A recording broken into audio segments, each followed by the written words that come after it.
So we're gonna see how good this little machine here, which is a winnower, will do with rye, winter rye. So here's our crop of winter rye. You can see it quite well, but it has been threshed, but still need to be winnowed. You can see there's all those little particles and a little piece of shaft through it. And then we will put it through this winnower here, and basically how these things work, it's just a long pipe that's going down here, and you see this part here is a fan which is attached to a fan regulator for the speed, which you can adjust. And for the rest, it's quite simple. It's just basic tubing attached together. Here is the part where you drop your rye in, that needs to be winnowed.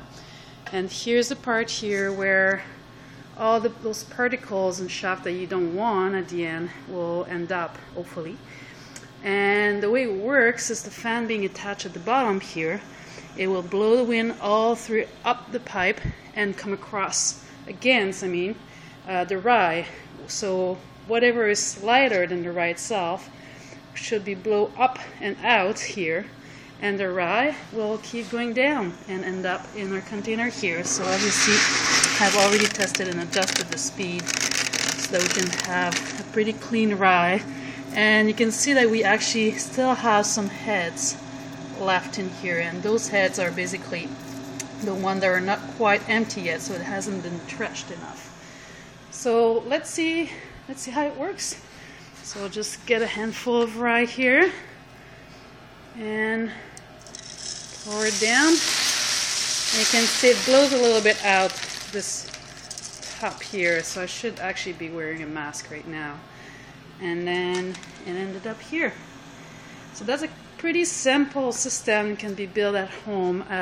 The fan itself seems a bit fancy here, but you can probably find a way to put a fan a bit less fancy and it will work totally fine. I will though strongly suggest that you get a fan that do have some kind of speed regulation on it. And the other thing too, I haven't shown yet, but depending on the size of your grain and how fast you want them to go down the pipe, this one here has been built on a rack which can be bent up and down like that here, so that you can adjust it depending on the size of your grain or seeds you want to winnow.